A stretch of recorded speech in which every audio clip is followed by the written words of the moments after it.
Some hope for Juraj Slafkovsky as he performs really well in his final preseason game, and some quickfire NCAA opening night updates, including UND winning 10-0, Will Smith, Ryan Leonard, and much, much more, all coming up on today's episode of Locked On NHL Prospects.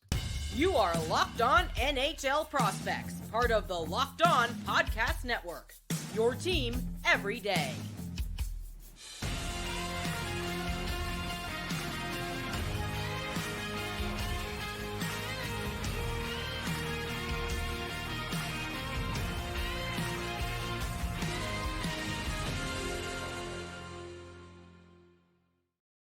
Hello, and welcome back to Locked On NHL Prospects, part of the Locked On Podcast Network, your team every day. On this podcast, we break down everything prospects related for you 5 days a week, Monday to Friday. I'm Hadi, joined by Sebastian and Hadi, and we've got a packed episode for you today. We'll start off by talking about Juraj Slafkovsky's last performance against the Ottawa Senators, which gave both of us a lot of hope regarding what his potential could be and how he could continue to develop.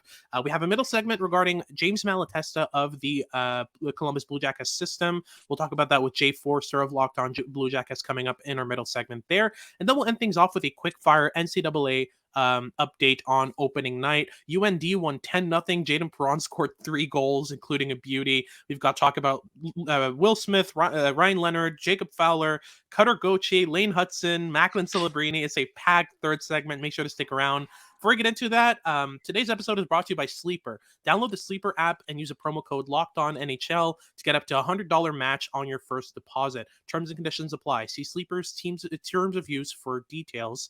And if you're watching on YouTube, make sure to like and subscribe. Leave us a comment letting us know what you want us to talk about next. If you have any questions, leave them down there. And if you're listening on your favorite podcasting platform, make sure to make us your first listen of the day. So, Sebastian, let's get right into it with Juraj Slafkovsky here. The Montreal Canadiens have won, I believe, 6-4. Was it 7-4? Something like that? 6-4. Yeah. Some interesting stuff in that game. Arbor Jacki shot through the net somehow. With a wrist shot? Yeah, no, it was very funny. But what really impressed me in that game is how Juraj Slafkovsky really upped the ante. I tweeted this out on Twitter, but Juraj Slafkovsky impressed me more in the kind of 2.5 periods that I saw from him heading into the third than he had impressed me throughout the entire year before that. The execution was amazing. The small details that were done right in this game. He was scanning, he was keeping his head up, he was identifying his next play before he got the puck, constantly making good defensive plays, getting back defensively and aiding in transition, making great pass offensively. I mean, how did you see that game? You know, how does that kind of fare for Slafkovsky so far? Yeah, I mean, as you said, I think that he portrayed a lot of tools and skills that he hasn't really shown since probably the 2022 World Championships. And I thought that he played the game with a pace, both in terms of like foot speed and physical pace, but also mental pace in terms of processing and overall just his composure on the puck too. Mm-hmm. It was all really, really impressive. I thought he played an excellent game. And that line with Newhook and Kirby Dach worked tremendously well for all 3 players. I mean, I think it's kind of tough to find a line where Kirby Dach doesn't work and doesn't make the other players better. But it certainly has been the case with Alex Newhook. I thought that Newhook looked his best the entire preseason while playing with Kirby Dach. And the same can be said with Juraj Slafkovsky. I think that playing with players that are extremely skilled and do have a really intriguing set of tools to create dangerous opportunities at the NHL level is what he needs in order to progress those same things in his own game. I don't think that Slafkovsky is going to develop at the rate that you want a first overall pick to develop if he's playing with guys like Yoel Armia on the 4th line, like he was last year at some points, and playing with players that are as highly skilled and around the same age as he is, I think is a great fit. And he played a tremendous game. But which small details specifically really caught your eye beyond just the scanning and the pace?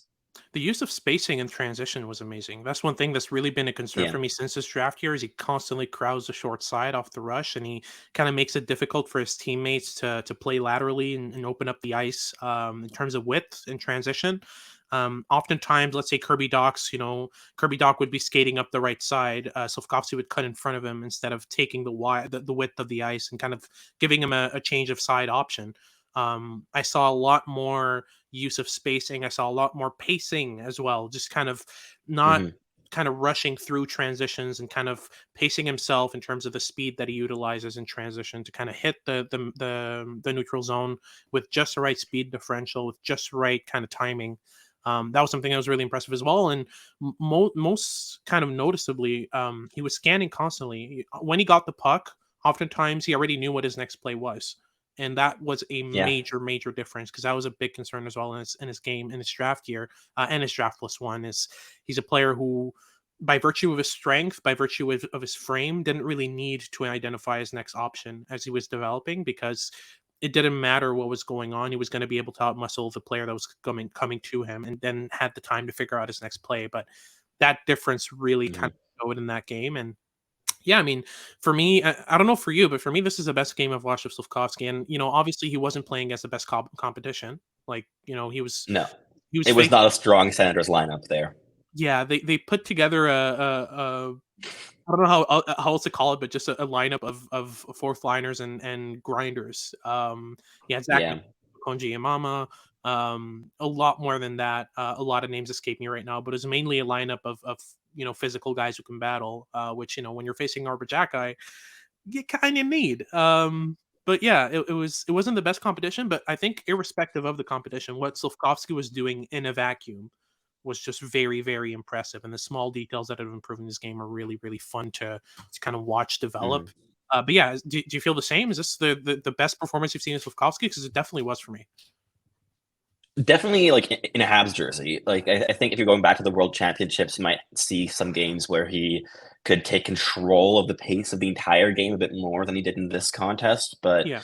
I thought that his playmaking and his passing game were both real standouts in this Yep. contest. He Mhm. both like in terms of stretch passes from the defensive zone or neutral zone, but also within the offensive zone. I think he had a couple really nice cross seam Yep. passes, and I thought he really displayed why I projected him more as a playmaker at the NHL level than a goal scorer in his draft Absolutely. season. Yep.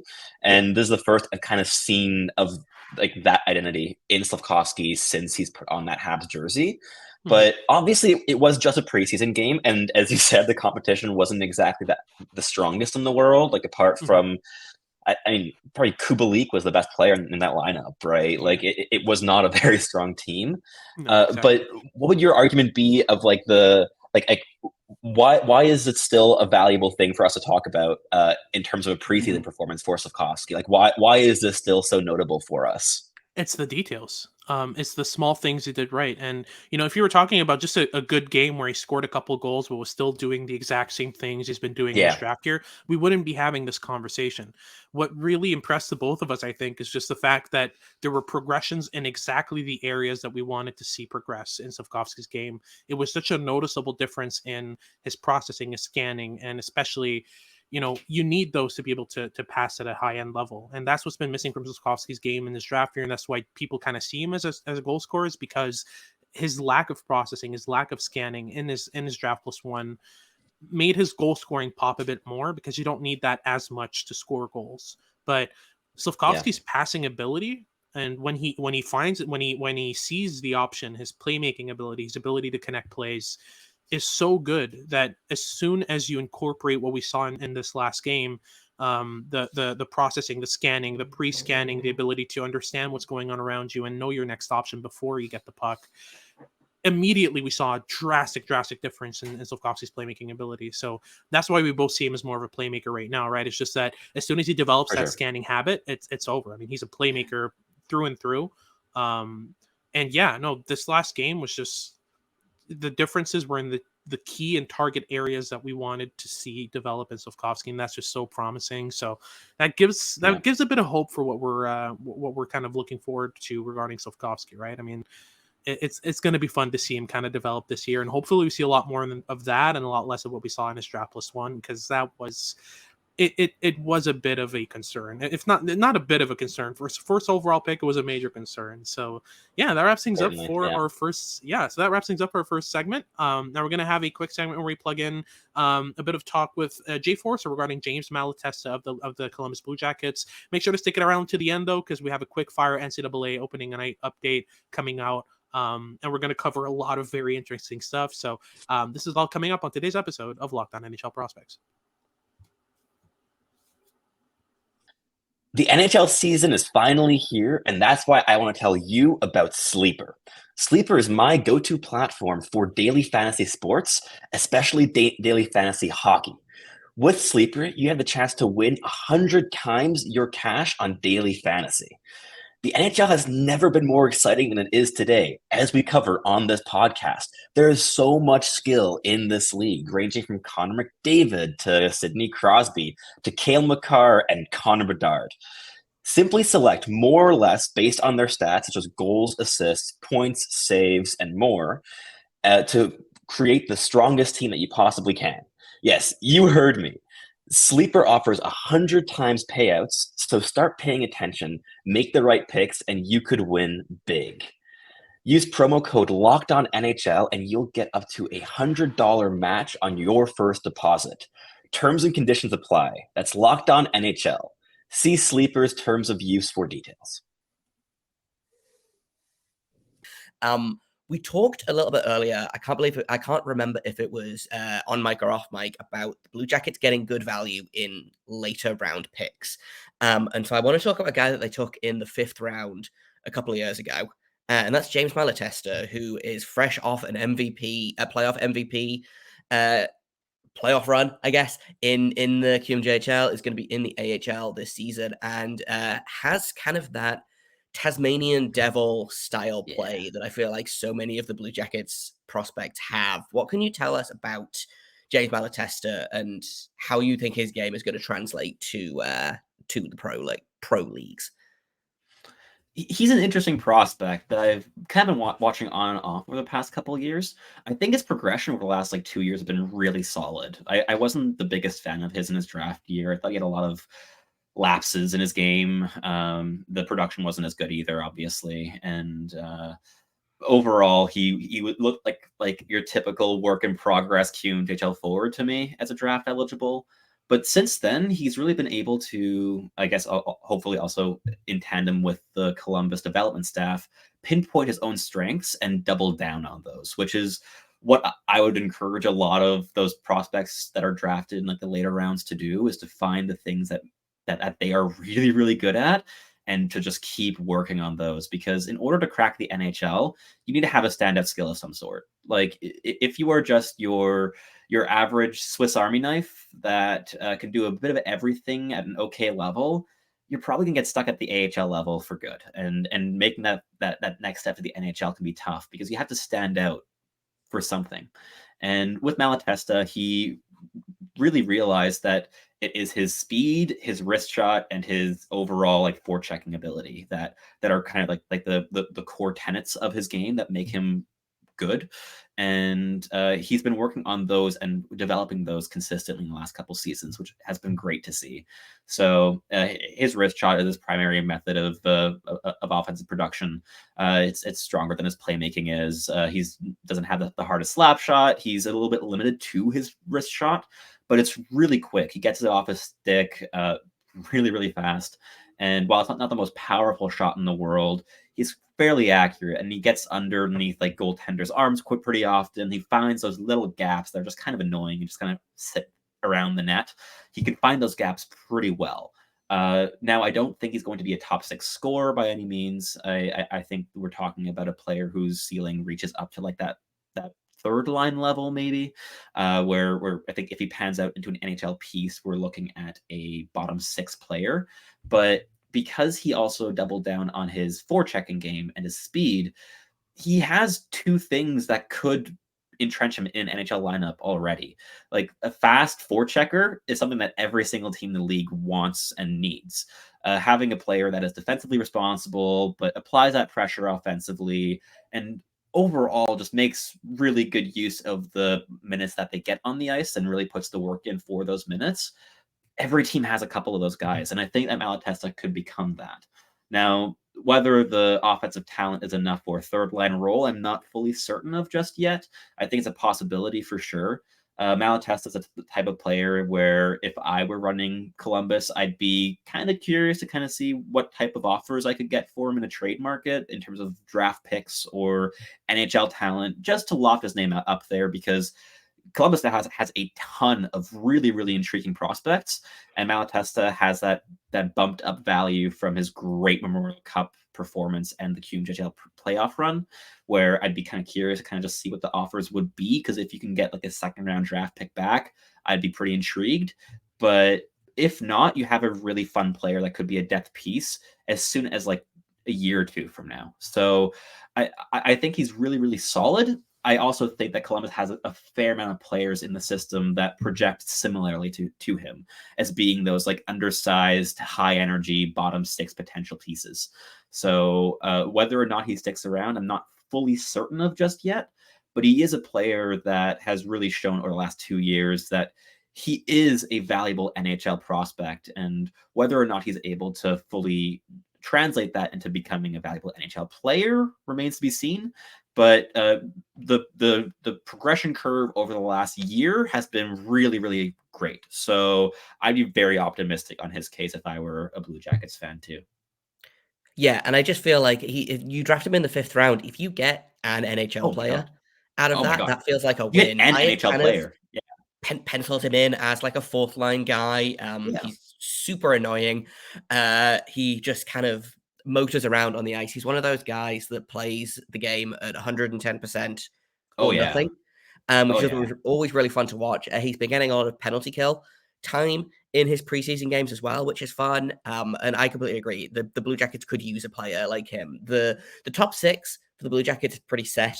At the minute, I'm assuming it's going to be some combination of Gaudreau, Fantilli, Laine, Kent Johnson, Kirill Marchenko, and either Alexander Texier or Boone Jenner, depending on how preseason ends up shaking out. But the bottom 6 is wide open.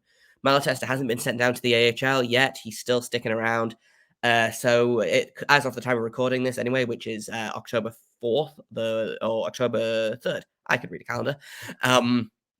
So it'll be interesting to see if he gets any NHL games to start the season. But I feel like of the guys we've talked about, I feel like he has the clearest path to significant NHL time this season, because he's one of those players that I feel like NHL coaches are going to love, because he works hard every single shift. He does. He really, really does. He's a real speedster. And unlike with the defensemen, who I think are higher end prospects and perhaps better right now as well, like guys like Matejchuk and Svozil, there just isn't really room for them in the NHL. Whereas Columbus's forward core is a lot more open than the blue line is. Right.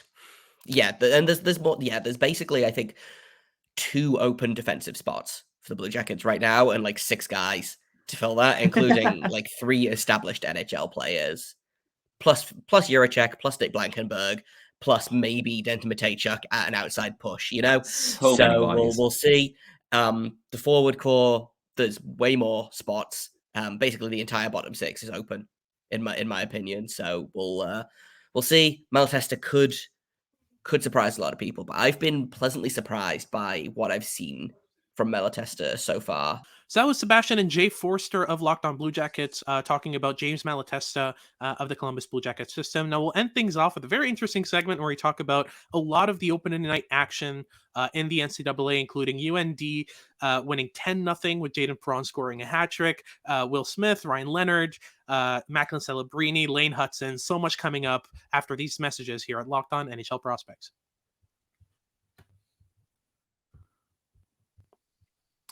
Everyone should be empowered to care for themselves and their loved ones when the unexpected hits. That's why Jase Medical offers the Jase case. The Jase case provides 5 life-saving antibiotics for emergency use and gives you the peace of mind knowing that you don't have to worry about supply chains or having to wait, a week or 2 in order to get your antibiotics. As soon as you get sick, just go to Jase Medical. You just fill in a form, or in some cases, occasionally meet with one of their licensed physicians, and within a couple of days, you've got a package of 5 life-saving antibiotics heading towards you in the mail. It's a very interesting product which helps you out a lot, and it's extremely simple. They handle handle everything from the online eval to licensed pharmacy medication delivery and ongoing consultation and care if you need some additional, kind of consultations with physicians. So don't get caught unprepared. Jase Medical really offers you everything you need in terms of helping you out when you've got an infection. I had a sinus infection a couple of months back, and Jase Medical was really helpful in terms of getting me the online eval, getting me a sick note, and especially getting me those antibiotics so I can get started on my recovery as soon as possible.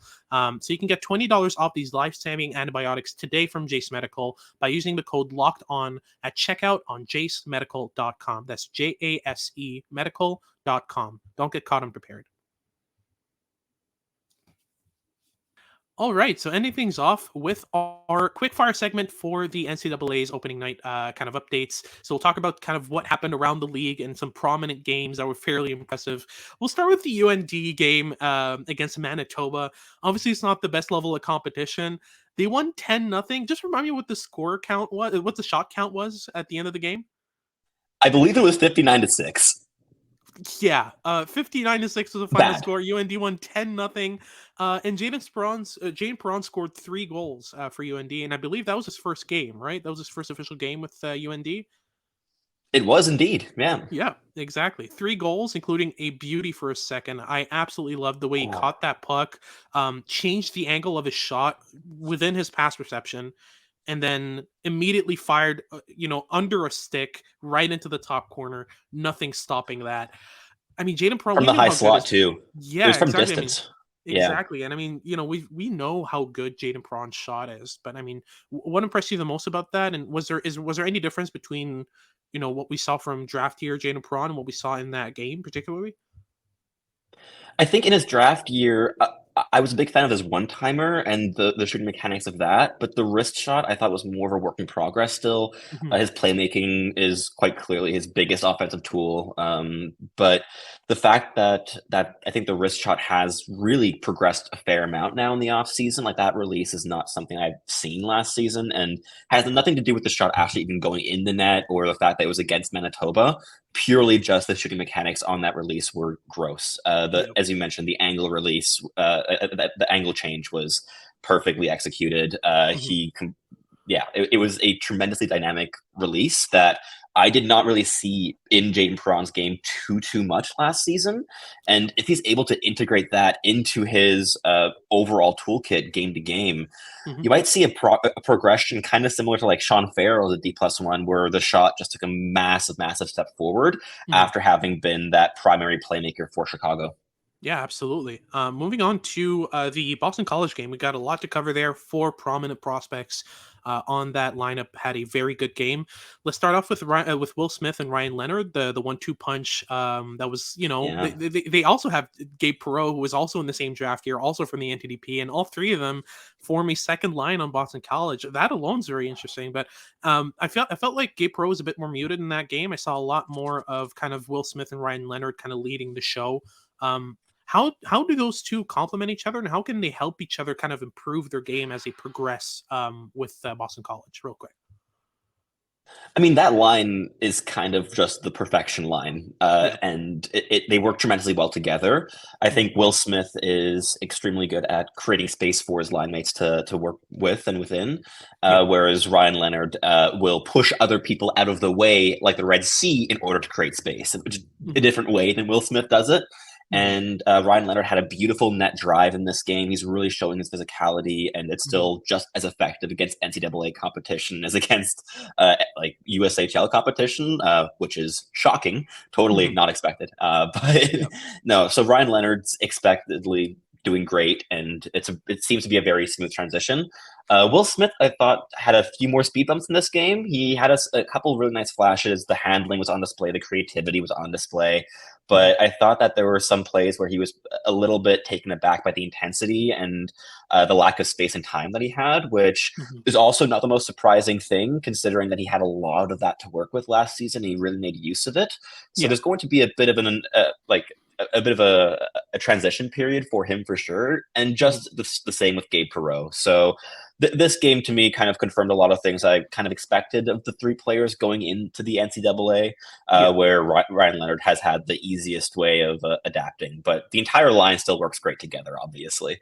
Absolutely. And Cutter Gauthier scored the OT winner, didn't he? He did indeed. Like Gauthier is playing like a potential Hobie Baker candidate here. I think it's going to be an interesting race this season. You're going to see potentially Macklin Celebrini in there, Lane Hutson. There's going to be a lot of really skilled players contending for that award, but Cutter Gauthier is one of them.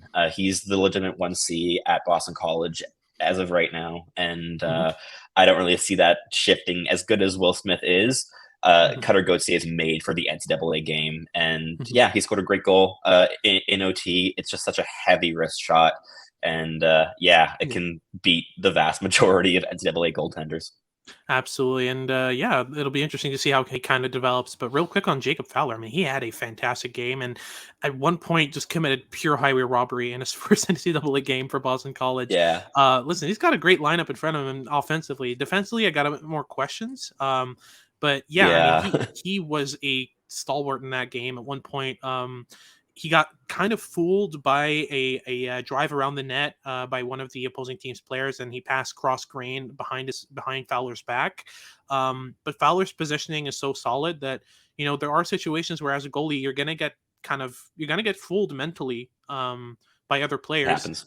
And your positioning is exactly what saves you in those situations. And he was able, just by pure virtue of his positioning and his posture, his technique, and goal, he was already set to make the save on that player who had a gaping open net. But Fowler just managed to react just enough on time to pull out the arm and make the save on that. So yeah, I mean, Fowler's going to have an interesting season, right? I mean, he's got a star-studded lineup in front of him offensively. He's going to be facing a lot of shots, that's for sure. But yeah, I feel like I wouldn't put it past Fowler to have a really, really good season, despite the lack of kind of pure high-end defensive prospects in front of him, right? For sure. I mean, I think Fowler is going to be a really strong NCAA goaltender, but I also think that he's going to need a couple seasons to slowly mature his game. I think his results are going to be decent from the get-go, but the actual details in his game still need a fair amount of refining. He's still very unconventional in his style, and I think part of that is actually quite beneficial to his game, where it can be tough for opposing forwards to read him because he's not like many other goaltenders. But on the other hand, there are certain quirks in this game that are a bit inefficient. But yeah, he's really intelligent and he has a really solid foundation, which is really all you need to see NCAA success if you are at the level of Jacob Fowler heading into 100%. your NCAA career. For sure. And ending things off, let's start real quick about the Boston University game. Macklin Celebrini had a great showing, scored for a goal in his first game of his NCAA career as a draft year player. Are we talking a point per game or more for Celebrini this season? Well, I would probably say more, just by virtue of playing with guys like Lane Hutson and even Tom Willander. I think is going to take a step offensively this season, so he's going to get support from the back end, and the forward core is decent there as well. So I think that he'll be just fine. But yeah, it was a great first goal too. It was a classic Celebrini goal. He sprinted right up the middle of the ice. Nice little shoulder fake, got the goalie to bite one way, he went the other, and then just patiently waited for an opening to be created between the post and the goalie's pad, and then just slipped it right by there. Just like his patience with the puck is a massive strength of his, and it's one of the reasons that he's going to be a high-end contender for that first overall slot in 2024. Absolutely. And Hutson was paired with Case McCarthy in that game, and Hutson played 36 minutes. 36 minutes. I think he was tired by the end. Perhaps. He still had enough energy to score the overtime winner. And it was a beauty. Yeah. Fantastic shot. He got the puck at the blue line, kind of closed in on the high slot, changed the angle of his shot laterally, and just fooled the goaltender with a perfect off-balance wrister in the top corner. I mean, Lane Hutson, he was a Hobie Baker kind of candidate last season in his draft +1. Yeah. How can he improve from that? Like how do you get better from that, right? Like I mean, he's already showing it. Like he on the one hand, he already looks noticeably not small on the ice. Like he looks like sure, a bit undersized for a defenseman, but he does not catch your eye immediately as he steps on the ice for being tiny, which was very much the case in his draft year. And the fact that he's still refining aspects of his game that were already strengths, like the fact like his shot took a massive step from his draft year season to his D+1 year last year, and from this angle change release, I think it's also taking a jump in the last couple months. Like that was not a release that I really saw from him too often last year. Like last year, he integrated, like really moving up into that high slot, patiently waiting for an opening to be created, and being composed in possession, and taking a shot, like more frequently shooting from the slot. But I didn't see him like changing the angle right before releasing the puck, and it was a perfect shot. Like he could not have it was perfect. Like no notes basically. And he's continually refining his offensive game. Obviously, hopefully his skating continues to improve as the season goes on. But yeah, Lane Hutson's going to be a very, very good player, and he's going to be one of the best in the NCAA this year.